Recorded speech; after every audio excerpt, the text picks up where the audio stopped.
Alhamdulillah, Alhamdulillahilladzi anzalal Qur'ana fi syahri Ramadan.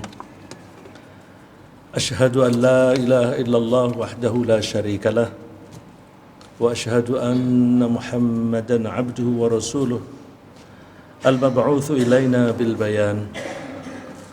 Wa sallallahu ala hadzal nabiyil karim Muhammad wa ala alihi wa ashabihi wa man tabi'ahu ila sabilir rahman.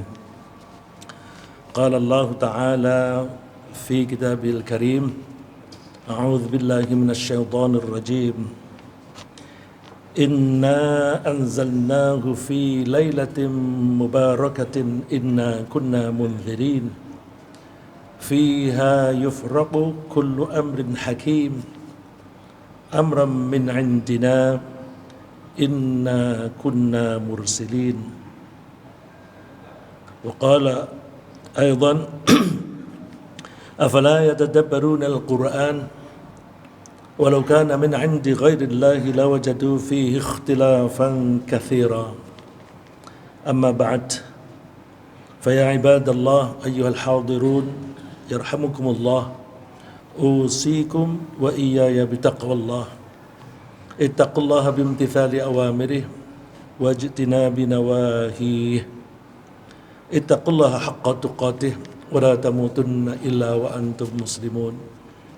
Hadirin jamaah Jumat yarhamukumullah, mari kita selalu berusaha untuk makin memantapkan iman kita kepada Allah dan kita tingkatkan takwa kita dengan cara melaksanakan apapun yang Allah perintah dan kita tinggalkan apapun yang dilarang oleh Allah. Insya Allah pasti kita akan bahagia dunia dan akhirat bila kita bertakwa kepada Allah Subhanahu wa Ta'ala. Hadirin yang dimuliakan Allah, kita bersyukur kepada Allah bahwa kita diberi kesempatan untuk masih hidup dan alhamdulillah masih sehat, atau setidak-tidaknya mampu kita berjalan menuju ke masjid untuk salat Jumat. Dan mudah-mudahan Allah memberi kita kesempatan untuk tetap hidup dengan sehat, dengan rezeki yang memadai sampai setidak-tidaknya akhir bulan, sehingga kita bisa memanfaatkan kegiatan-kegiatan ibadah, bisa mengintensifkan bakti kita kepada Allah pada bulan Ramadan, bulan yang mulia ini. Kenapa Ramadan dianggap sebagai bulan yang mulia? Karena Ramadan berkaitan dengan sesuatu yang mulia.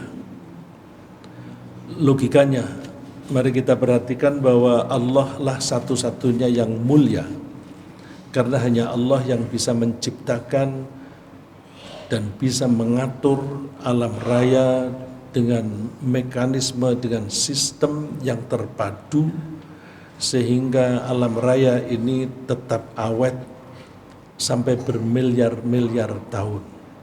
Kalau tidak dengan manajemen yang bagus sekali, tidak mungkin alam raya ini masih bertahan sampai sekarang. Oleh karena itu, hanya Allah lah yang mulia. Karena Allah itu yang maha mulia, maka apapun yang datang dari Allah pasti mulia. Misalnya Al-Quran, innahu laqur'anun karim.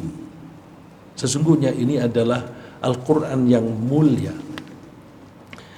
Dan karena Al-Quran itu mulia, maka waktu di mana Al-Quran itu diturunkan menjadi mulia. Karena Al-Quran diturunkan pada bulan Ramadan, syahrul Ramadan alladzi unzila fihi Al-Quran, maka bulan Ramadan menjadi mulia karena Allah mewajibkan seluruh umat muslimin seluruh dunia harus berpuasa 1 bulan penuh. Jadi kita berpuasa ini dalam rangka memperingati turunnya Al-Quran. Bahkan pada malam diturunkannya Al-Quran, Allah menyebutnya, Inna anzalnahu fi lailatin mubarakah. Sesungguhnya kami menurunkan Al-Quran ini di malam yang penuh berkah.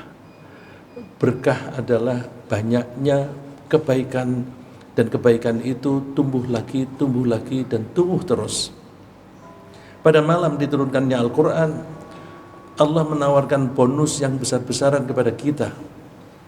Kita beramal, beribadah dengan ikhlas pada malam itu, satu malam saja, pahalanya bisa dilipat gandakan dengan tidak terhingga.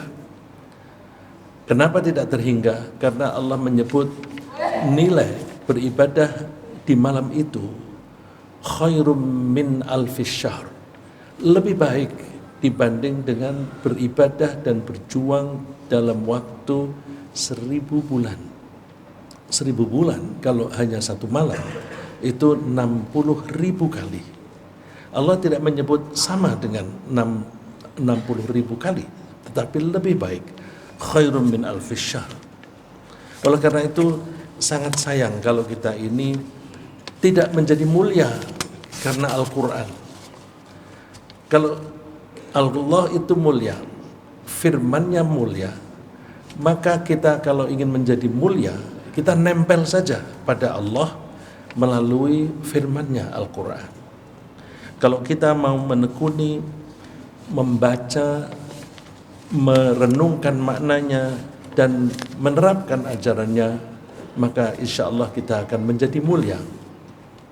Jangankan sampai melaksanakan ajarannya, kita mengajari orang saja untuk membaca, baik yang mengajari maupun yang belajar, itu menjadi orang yang terbaik. Khairukum man ta'allamal Qur'ana wa 'allamah. Orang yang paling baik di antara kalian adalah orang yang mengajarkan Al-Quran dan belajar Al-Quran. Kenapa bisa menjadi mulia? Karena yang kita pelajari adalah sesuatu yang datangnya dari yang mulia.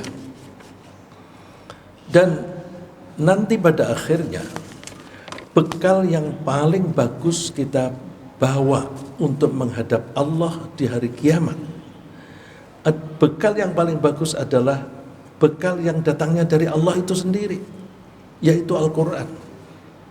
Maka orang yang menekuni Al-Quran dengan membacanya, memahami maknanya, dan menerapkan ajarannya, akan dimuliakan oleh Allah besok di akhirat. Memuliakannya tidak tanggung-tanggung, karena seseorang yang menghafal Al-Quran dan melaksanakan ajarannya akan diberi kesempatan untuk masuk ke surga dan dipersilahkan naik dan naik. Akan ada malaikat yang menganjurkan kepada orang yang ahli Al-Quran ini, yaitu coba baca Al-Quran yang kamu hafal. Ayat yang pertama adalah Bismillahirrahmanirrahim. Begitu dia membaca Bismillahirrahmanirrahim, malaikat akan mengatakan, silakan naik 1 derajat, 1 tingkat. Baca lagi, Iqra, baca lagi. Dia baca Alhamdulillahirabbil alamin, silakan naik lagi. Ar-Rahmanir-Rahim, silakan naik lagi. Sampai minal jinnati wan nas. Begitu sampai minal jinnati wan nas, tidak ada level yang lebih tinggi lagi. Itu berarti orang yang ahlul Quran akan tinggal di surga, tidak tanggung-tanggung, akan bersama-sama dengan Rasulullah SAW. Oleh karena itu, mari kita tanamkan rasa cinta kita kepada Al-Quran. Kenapa? Cinta. Kalau kita cinta, kita mempunyai kecenderungan untuk selalu dekat dan bahkan lengket. Contoh yang paling gampang, kalau seorang remaja, laki dan perempuan, mereka saling jatuh cinta, maka mereka tidak mau berpisah. Mereka maunya berkumpul terus. Oleh Allah, boleh kamu berkumpul, tapi penuhi dulu syarat dan rukunnya, yaitu nikah. Setelah nikah, mereka selalu bersama berdua. Jadi kita kalau cinta kepada seseorang atau kepada barang, kita punya kecenderungan untuk selalu berdekatan dan bahkan nempel. Saya kasih contoh tadi, laki dan perempuan. Saking dekatnya mereka tidak mau hanya duduk berdampingan, tapi maunya betul-betul lengket di antara keduanya. Kalau kita bisa mencintai Al-Quran, betul-betul mencintai, maka kita akan lengket dengan Al-Quran. Dan betapa nikmatnya orang yang menghafal Al-Quran. Karena orang yang menghafal Al-Quran tidak mudah gelisah, tidak mudah galau. Contoh yang paling sederhana adalah bahwa kita ini kalau menunggu seseorang, kita gelisah. Kenapa dia tidak segera datang? Macetkah? 1 jam lagi kah? 2 jam lagi kah? Tapi orang yang hafal Al-Quran, sambil menunggu, dia membaca Al-Quran. Ketika mengendari mobil, macet. Mengendari mobil sambil membaca Al-Quran. Kok bisa? Kalau kita membaca Al-Quran masih belajar pertama-tama, kita melihat saja, membacanya masih terbata-bata. Tapi kalau kita menghafal dan kita ulang-ulang sampai betul-betul nempel di bibir kita. Contoh yang paling gampang, surat Al-Fatihah. Kita membaca surat Al-Fatihah nggak mikir lagi. Bahkan kadang-kadang sambil meleng, kadang-kadang sambil mikir yang lain. Masih bisa membacanya benar. Tentu yang benar membaca Al-Quran itu sambil dihayati. Saya hanya sekedar memberikan contoh. Kalau kita sudah betul-betul hafal, maka Al-Quran itu sudah menyatu dengan diri kita. Sambil nyetir, kita baca Al-Quran. Ketika misalnya perjalanan biasanya kita tempuh dalam waktu 30 menit. Kemudian ternyata macet sampai 2 jam. Bukan lalu gelisah, Masya Allah, macetnya kayak macetnya setengah mati misalnya. Sampai capek. Orang yang menghafal Al-Quran dan membaca Al-Quran bukan mengeluh, tapi Alhamdulillah dengan macet ini aku sudah bisa membaca 4 juz misalnya. Tapi itu hanya bisa kalau dihafal. Dan Alhamdulillah kita mendidik anak-anak santri untuk menghafal Al-Quran, dan insya Allah tidak lama lagi hari Ahad malam kita akan mulai menguji para santri yang sudah hafal Al-Quran membaca 30 juz mulai dari Al-Fatihah sampai An-Nas. Ada 4 santri yang kita wisuda. Maka kalau kita mencintai Al-Quran, alangkah baiknya hadirin sekalian datang ke Masjid Syuhada, Masjid Babus Salam, dan nanti dibagi 2 diantaranya membacanya di Masjid Syuhada. Datang hadir untuk menyimak, karena mendengarkan Al-Quran pahalanya sama dengan membacanya. Kita membaca Al-Quran 1 kali khatam dalam 1 hari hampir tidak mungkin. Tapi kalau kita menyimak, dia membaca 1 hari 30 juz, kita mendengarnya, pahalanya sama dengan membaca. Kita bisa khatam dalam 1 hari. Kalau ada 4 santri yang membaca, berarti kita dalam 4 hari kita bisa menghatamkan Al-Quran 4 kali. Saya mengajak, mari kita tingkatkan rasa cinta kita kepada Allah. Kita tidak rugi. Dan membaca Al-Quran nilainya lebih tinggi daripada berdoa. Saya tidak menyepelekan doa, karena berdoa itu adalah ibadah yang sangat penting, sehingga Allah menyebut doa itu ya ibadah. Dan orang yang tidak mau beribadah, berdoa sama dengan orang yang sombong. walladzina yastakbiruna an ibadati. Orang yang tidak mau berdoa itu sombong, tidak mau mengabdi kepadaku. Maka doa itu nilainya tinggi sekali, karena dengan kita memohon kepada Allah itu secara implisit kita mengakui bahwa kita ini kecil, kita lemah, tidak mungkin kita bisa memperoleh sesuatu tanpa bantuan Allah, tidak mungkin. Maka berdoa hal-hal yang kecil itu bagus. Kalau ada orang, aku tidak mau berdoa yang kecil-kecil, kayaknya cengeng. Oh, bukan begitu. Konsepnya doa itu mohon pertolongan kepada Allah, dan kita mengakui la haula wala quwwata illa billah. Gak ada kekuatan, gak ada tenaga kecuali tenaga itu dari Allah yang diberikan kepada kita. Oleh karena itu, masalah yang kecil pun kita mohon pertolongan kepada Allah. Makin kecil yang kita mohon, itu berarti makin kuat pengakuan kita bahwa kita ini lemah, dan Allah itu maha kuasa, maha perkasa, dan maha penyayang. Oleh karena itu, berdoa itu penting, tetapi Al-Quran lebih penting. Rasulullah bersabda, siapa yang terlalu sibuk membaca Al-Quran, terlalu sibuk membaca Al-Quran sampai dia tidak sempat berdoa, maka keinginan dia dianggap doa, dan Allah akan memberi dia pemberian yang lebih bagus daripada yang diminta oleh orang yang berdoa. Jadi tanpa berdoa diberi, dan yang diberikan oleh Allah kepada orang yang sibuk baca Al-Quran kualitasnya lebih bagus daripada yang diminta oleh orang yang berdoa. Berdoa itu tinggi, tapi membaca Al-Quran lebih tinggi lagi. Oleh karena itu, betapa pentingnya kita mendekati dan mencintai Al-Quran. Kalau kita mencintai Al-Quran, kita tidak mau berpisah. Kita berhenti misalnya menunggu lampu merah, baca Al-Quran. Kita menunggu teman, kita baca Al-Quran. Mau tidur, baca Al-Quran. Bahkan bangun tidur juga yang diingat juga Al-Quran.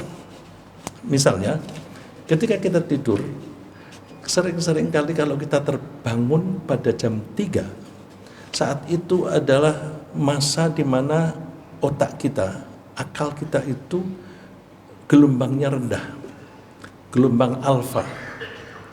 Ketika gelombang di otak kita itu rendah, di saat itu kita mudah mengangkat memori kita, mengambil bahan-bahan yang ada di dalam memori kita. Oleh karena itu mengingat-ingat lebih gampang di situ. Dan karena itu maka ilham seringkali datang pada saat itu. Ilham seringkali datang pada saat kita tenang, tentram. Antara lain ketika kita bangun tidur. Jangan buru-buru mengerjakan sesuatu yang lain. Merenung dulu, bersyukur kepada Allah. Sambil bersyukur kita mohon kepada Allah diberi inspirasi. Inspirasi itu seringkali kita butuhkan karena kita dalam hidup ini sering menghadapi problem. Problem ada yang ringan, ada yang berat, ada yang mudah, ada yang rumit. Untuk mendapatkan solusinya kita membutuhkan ilham. Seringkali ilham itu datangnya pada saat kita bangun di dini hari itu. Nah, kalau kita hafal Al-Quran, begitu kita mendapatkan inspirasi, kita langsung mengaitkan dengan ayat-ayat yang kita hafal. Oh, Masya Allah, ini jawaban Allah sesuai dengan ayat ini. Oleh karena itu, mari kita tingkatkan cinta kita kepada Allah melalui Al-Qurannya, dan Al-Quran itu kandungannya ada nasihat-nasihat. Maka ketika kita sedang menyeleweng dalam berperilaku, kita akan membaca Al-Quran, lalu nasihat itu kita baca. Sehingga seringkali ketika kita membaca Al-Quran, asal membaca saja, di mana saja, nanti kita mendapatkan solusinya atau jawaban. Jadi bagaimana cara mengatasinya? Ketika kita membaca Al-Quran, kita akan menemukan, oh ayat ini ternyata jawaban terhadap problem yang sedang aku hadapi. Oleh karena itu, mari kita tingkatkan rasa cinta kepada Al-Quran. Sebelum mengakhiri, saya kasih contoh. Ada seorang sahabat yang ketika memimpin sekelompok orang diutus oleh Rasulullah ke suatu daerah, dia selalu diminta mengimami karena bacaan dia yang paling bagus. Tapi setiap rakaat, dia setelah membaca satu surat yang lain, dia mesti mengakhiri atau menutup dengan surat Ikhlas, Qul huwallahu ahad.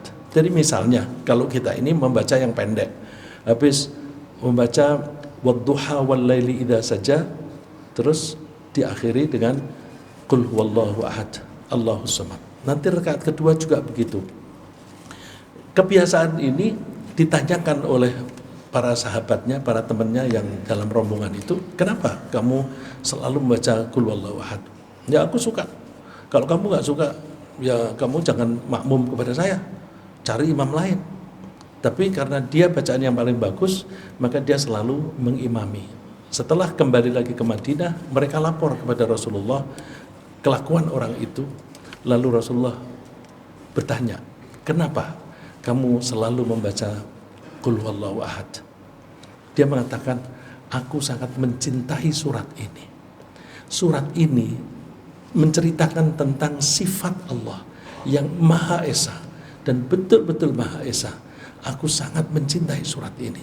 Lalu Rasulullah menjawab, cintamu kepada Qul huwallahu ahad akan membuatmu masuk surga.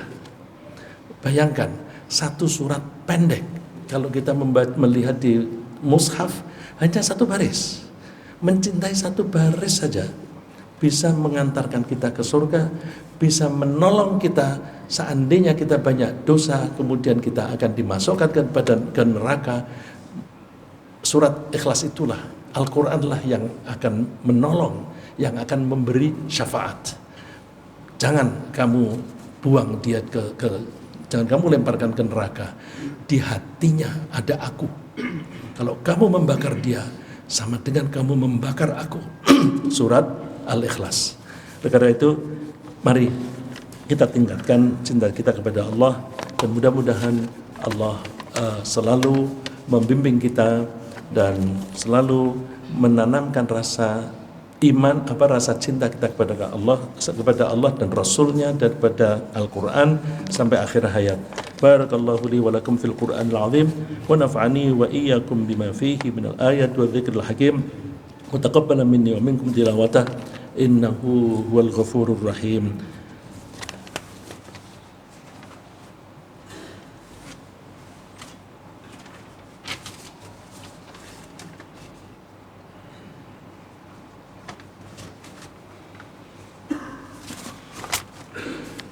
Alhamdulillah, alhamdulillahilladzi hadana lihada wa ma kunna linahtadiya laula an hadana Allah. Asyhadu an la ilaha illallah wahdahu la syarika lah wa asyhadu anna Muhammadan abduhu wa rasuluh la nabiyya ba'dah. Wassalatu wassalamu ala Muhammadin nabiyil ummi wa ala alihi wa ashabihi wa man tabi'ahum bil huda. Ibadallah, usikum wa iyaya bitaqwallah faqad fazal muttaqun. Sekali lagi selaku khatib, saya mengajak kepada hadirin sekalian dan juga kepada diri saya sendiri, mari kita selalu tingkatkan takwa kita kepada Allah. Sungguh beruntung orang yang bertakwa kepada Allah, dan orang yang bertakwa kepada Allah akan hidup bahagia baik di dunia maupun di akhirat. Qala Allah Ta'ala fi kitabil karim, innallaha wa malaikatahu yusalluna 'alan nabi ya ayyuhalladzina amanu sallu 'alaihi wa sallimu taslima. Allahumma salli 'ala Muhammad wa 'ala ali Muhammad kama sallaita 'ala Ibrahim wa 'ala ali Ibrahim wa barik 'ala Muhammad wa 'ala ali Muhammad kama barakta 'ala Ibrahim wa 'ala ali Ibrahim fil 'alamin innaka Hamidum Majid. Allahumma ighfir lana wa li abaina wa li ummahatina wa lil muslimina wal muslimat wal mu'minina wal mu'minat al ahya'i minhum wal amwat. Rabbana ighfir lana wal ikhwanina alladhina sabaquna bil iman wa la taj'al fi qulubina ghillan lil ladzina amanu rabbana innaka ra'ufur rahim. Allahumma inna nas'aluka al 'afwa wal 'afiyah fi dinina wa dunyana wa ahlina wa amwalina. Ya Allah, panjangkanlah umur kami dan sehatkanlah kami agar kami bisa menjalani puasa di bulan Ramadan ini dengan baik. Lindungilah kami dari godaan setan dan dari dominasi hawa nafsu kami sendiri, agar kami bisa memurnikan niat kami dalam menjalani puasa Ramadan. Cerahkanlah hati kami agar kami bisa membaca dan memahami Al-Quran dengan baik. Bimbinglah kami agar kami bisa mengamalkan ajaran Al-Quran dalam kehidupan kami sehari-hari. Jadikanlah Al-Quran pelita di hati kami. Jadikanlah kami orang-orang yang betul-betul mencintai Al-Quran, dan jadikanlah kami keluarga Al-Quran yang selalu bergumul dan berpegang teguh pada Al-Quran. Rabbana atina fid dunya hasanah wa fil akhirati hasanah wa qina adzabannar. Subhana rabbina rabbil izzati amma yasifun wa salamun alal mursalin walhamdulillahi rabbil alamin.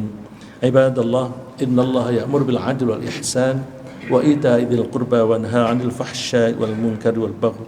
يعظكم لعلكم تذكرون فاذكروا الله العظيم يذكركم واشكروه على نعمه يزدكم ولذكر الله أكبر.